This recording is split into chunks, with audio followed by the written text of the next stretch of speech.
¿Qué tal, amigos? Estamos iniciando esta serie titulada Escudriñando las Sagradas Escrituras. ¿En qué basamos este título? Justamente en las palabras dirigidas por el Señor Jesucristo a los líderes religiosos de sus días. Dios había hecho al pueblo hebreo depositario de las Sagradas Escrituras. El Señor Jesús les recuerda en el Evangelio de Juan, el capítulo 5, el verso 39, lo siguiente: Escudriñad las Escrituras, porque a vosotros parece que en ella tenéis la vida eterna, y ellas son las que dan testimonio de mí. Qué interesante que en este verso Jesús une dos verdades importantísimas. En ella tenéis la vida eterna. Les pregunto, mis amigos, ¿hay algo más importante en esta vida que pensar que hay vida eterna? En segundo lugar, dice el Señor, ellas son las que dan testimonio de mí. O sea que el Señor Jesús une perfectamente el escudriñamiento, que significa indagar con detenimiento las Sagradas Escrituras para conocer esa gran verdad. Está unida a la persona de Jesús. ¿Por qué razón? En el Evangelio de Juan también, el capítulo 17 y el verso 3, leemos allí lo siguiente: y esta es la vida eterna, que te conozcan a ti, el único Dios verdadero, y a Jesucristo, a quien has enviado. Quiere decir que la vida eterna está íntimamente relacionada con el conocimiento de Dios y de la persona de nuestro Señor Jesucristo. Algunos dicen, ¿y cómo puedo conocer a Dios? Bueno, Jesús nos está dando la fórmula para hacerlo, escudriñando las Sagradas Escrituras. ¿Por qué? Porque en ella Dios se autorrevela a sí mismo. Es imposible pretender conocer a Dios con nuestra finita comprensión de las cosas. Es más o menos lo mismo que pretender estudiar el cosmos con una lupa o alumbrar al sol con una vela. Si Dios no se hubiera autorrevelado, nosotros no podríamos conocerlo a Él. ¿Qué es lo fundamental que tenemos que comprender para saber en qué consiste la vida eterna? En primer lugar, cuando nosotros escudriñamos acerca de nuestro origen, Dios nos revela en su palabra cómo nos creó. Dios nos creó para vivir, no para morir. ¿Y por qué morimos? Porque las criaturas que Dios creó perfectas, Adán y Eva, hicieron mal uso de su libre albedrío.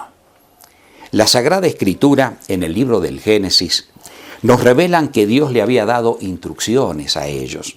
Por ejemplo, en el capítulo 2, el verso 17, les dice allí: mas del árbol de la ciencia del bien y del mal no comerás, porque el día que de él comieres, ciertamente morirás.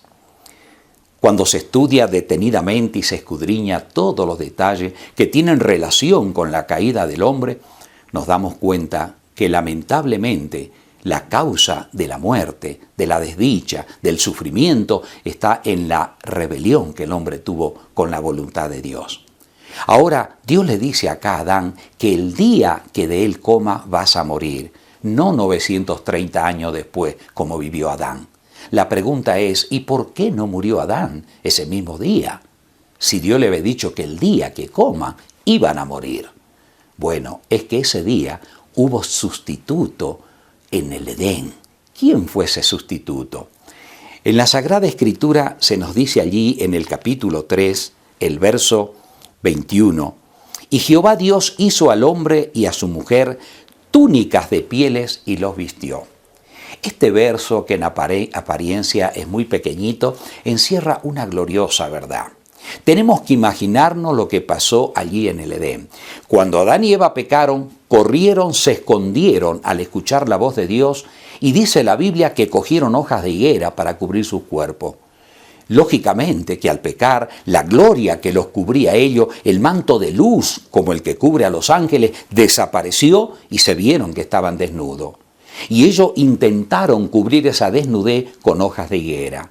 Ese es el intento humano de querer justificar el error, de querer justificar el mal, de querer justificar el pecado. Ninguna filosofía puede hacerlo. Entonces el Señor tuvo que hacerle túnicas de pieles para vestirlo. ¿Por qué? ¿Qué fueron esas pieles? No fueron pieles sintéticas. Tuvo que haber muerte ese día en el Edén. ¿Cómo fue aquello? Imaginémonos en un paraje perfecto, de animalitos perfectos, de unos corderos llenos de belleza, que Adán y Eva lo habrán querido mucho, esos animalitos. Y de repente Dios le dice a Adán, ese cordero tiene que morir hoy en lugar tuyo. Con ese cociente de inteligencia que tenía Adán de un 100%, habrá dialogado con Dios. Pero ¿cómo? Señor, ¿cómo, Padre? ¿Cómo puede ser? No sé con qué instrumento, porque no existían piedras filosas, porque todas esas cosas vinieron después del diluvio universal. Pero sí, esas agraciadas colinas y esa perfección que Dios hizo deben haber estado adornadas con diamantes, con brillantes, con metales preciosos, que después del diluvio, lógicamente, Dios lo mandó bajo tierra, porque los antediluvianos comenzaron a pelearse por todas esas cosas. Y yo no sé con cuál de esos metales, digamos un rubí, o un diamante, Dios le habrá dicho, comienza a frotar en el cuello del cordero. Y a medida que la sangre fluía de ese animalito, Adán se preguntaba por qué. Y Dios le decía, este cordero es un símbolo de mi Hijo amado, que un día tiene que venir a morir en lugar tuyo, para que tú puedas volver a tener un día vida eterna. Saben, amigos, que estas gloriosas verdades, al escudriñar las Escrituras, están diseminadas como perlas preciosas en toda la palabra de Dios. Por ejemplo, yo le quiero preguntar al apóstol San Pablo acerca de esta verdad. Él me dice allí en el capítulo 5, el verso 12 de la carta a los Romanos, por tanto, como el pecado entró en el mundo por un hombre, y por el pecado la muerte, así la muerte pasó a todos los hombres por cuanto todos pecaron. O sea, tú y yo experimentamos el dolor de la muerte. Es una experiencia universal que no admite excepciones. Penetra en el palacio del rey como puede penetrar en la choza del salvaje. ¿Qué solución le dio Dios a esto? Allí mismo en la carta a los Romanos, el apóstol está recordando esta gloriosa verdad. Dice el verso 17, pues si por la transgresión de uno solo reinó la muerte, mucho más reinará en vida por uno solo, Jesucristo, los que reciben la abundancia de la gracia y del don de la justicia. En el verso 19 dice, porque así como por la desobediencia de un hombre los muchos fueron constituidos pecadores, así también por la obediencia de uno los muchos serán constituidos justos. Claro, en Adán todos morimos, pero en Jesús todos podemos experimentar la vida eterna. Saben que el apóstol Pedro recuerda la escena del Edén. Por ejemplo, en la carta que escribe el apóstol Pedro, en la primera carta, el capítulo 1, el verso 18 en adelante dice, sabiendo que fuiste rescatado de vuestra vana manera de vivir, la cual recibisteis de vuestros padres, no con cosas corruptibles como oro o plata, sino con la sangre preciosa de Cristo, como de un cordero sin mancha y sin contaminación, ya destinado desde antes de la fundación del mundo, pero manifestado en los postreros tiempos por amor a vosotros.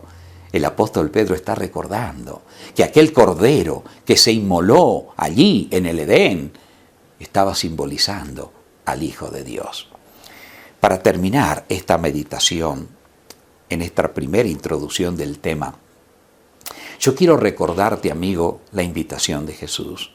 Escudriña las Escrituras, porque en ellas tienes la vida eterna y ellas son las que dan testimonio de mí. ¿Sabes? De todos los fundadores de religión, ninguno de ellos dijo jamás lo que el Señor Jesucristo expresara justamente en el Evangelio de Juan, en el capítulo 11 y verso 25, que es cuando Él va a resucitar a Lázaro. Y Él le dice a su hermana Marta, que lo recibe, tu hermano resucitará. Ella le dice, sí Señor, yo sé que va a resucitar en el día postrero. Ellos tenían el concepto correcto acerca de la muerte y de la resurrección. Por supuesto que en esa ocasión Jesús resucitó a Lázaro para demostrar que Él es el autor de la vida. Y en el verso 25 del Evangelio de Juan, el capítulo 11, dice así, yo soy la resurrección y la vida, el que cree en mí, aunque esté muerto, vivirá. Sí, amigo, nadie dijo esto, solo lo dijo Jesús Nazareno y lo demostró. Es por eso que te invito a que escudriñe la Sagrada Escritura. Tú dirás, bueno, ¿y cómo puedo hacerlo? ¿Quién me guiará para hacerlo? Bueno, hay mucho material para ello, pero ¿sabes una cosa? El Señor te invita en forma muy personal. El Señor Jesús dijo en una ocasión, cuando tú ores, entra a tu cuarto, ora en secreto. Tu Padre que ve en secreto te recompensará en público. El apóstol Santiago dice, el que tenga falta de sabiduría, demándela a Dios, el cual da a todos abundantemente, sin medida, y le será dado. No dudes de que Dios está tan dispuesto a impartirte sabiduría si tú vas, por supuesto, con la fe cándida de un niño a querer conocer la voluntad de Dios. No vayas a estudiar la Escritura llena de prejuicios, llena de conceptos preconcebidos. Anda a la Sagrada Escritura y deja que Dios hable a tu corazón. Que Dios te bendiga abundantemente, es mi deseo y mi oración para ti.